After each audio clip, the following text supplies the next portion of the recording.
Hey everyone, welcome back to Space Lizard Exotics.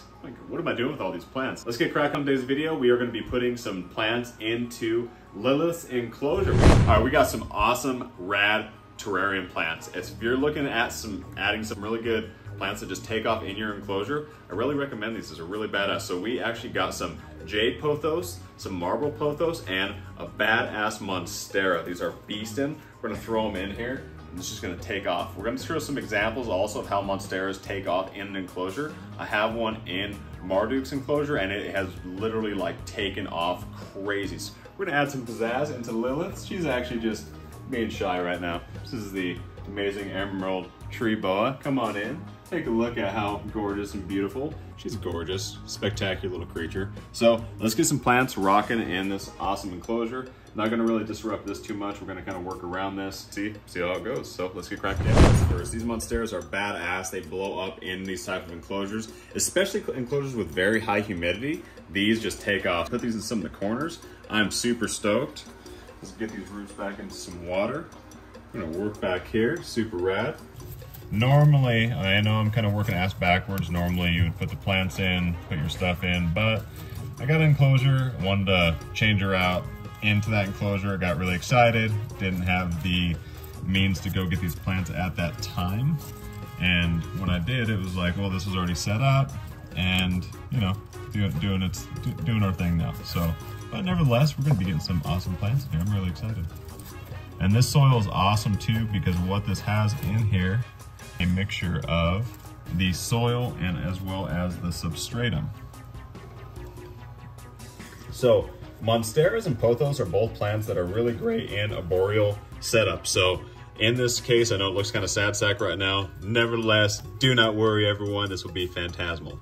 What we can do is with any type of a boreal setup, what we do, at least at Space Lizard Exotics, try to get everything that is going to grow up with the actual enclosure. So both monsteras and pothos need something to technically grow up on, like a vine, right? So these do give a very awesome, you know, chance for you to build out a really cool enclosure with them, get creative with it, and how they take off is actually really cool. You can kind of shape it, get, you know, like I said, super creative and have fun with it. Super awesome. So we're gonna put a couple more of the plants in there, and once they start to take off, like I said, we're gonna show an example here very shortly in Marduk's enclosure. It's super rad. I love getting into bioactive setups and actually having live plants in there. It just looks cool, and it's just, you know, helps with humidity. In my case, with these types of snakes, it helps just overall just health of the snake itself.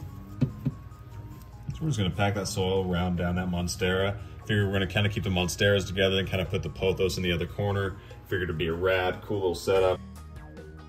So this is it so far, kind of take a gander. So super cool, we got the monsteras, we got the pothos, the queen pothos. Anyway, super cool, so I'm really excited about this. Like I said, these plants will eventually blow up into something really cool. And I'm also gonna show the example of what these monsteras are gonna start doing in the actual enclosure. I'm really excited, so let's go look. Oh my God, let's go over to Marduk's. All right, first off, come here. See that snake? That's a fantastic snake. Wonderful. Marduk's just awesome, as always. What's up, buddy? I know, you're amazing. Oh my gosh. So let's check out this monstera. So come on up here. See this? See how that grows? Isn't that rad? That's super cool, right? So it grows up the actual like enclosure itself and kind of does a little wraparound. He's wondering what's going down. Showing off your house, man. Used to be like the old MTV cribs for reptiles. I'm showing it off for them though. Now, like I said, they do need something to actually wrap around. They can't just like grow up like an actual like tree and be thrown like bull. So you need to actually like put it on something like this. Goes all the way up. And then boom. Right there, super cool. And then boom. All right, so that was super fun, everyone. But before we actually end this video, we got some other things to talk about. These plants eat meat. They're carnivorous, okay? They eat things that are alive. They eat bugs. They eat dried shrimp. You know what I'm talking about? They're tropical pitcher plants. Super cool. Let's go check this out. So tropical pitcher plants, super fucking rad. So check this out. These actually are carnivorous plants. How do you feed these plants, especially if you don't have bugs in your house? Well, you actually put a little bit of water in these actually pods, just like this. Super stoked. Yeah, fill that up just about right there.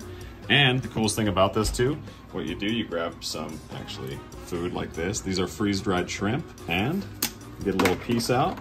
Bam. drop that right in there and they will consume it. Super rad, super cool. So carnivorous plants, one of the coolest plants on the planet. Anyway, hope everyone thought that pitcher plant thing was cool. If you're looking at getting pitcher plants, tropical pitcher plants, Nepethys.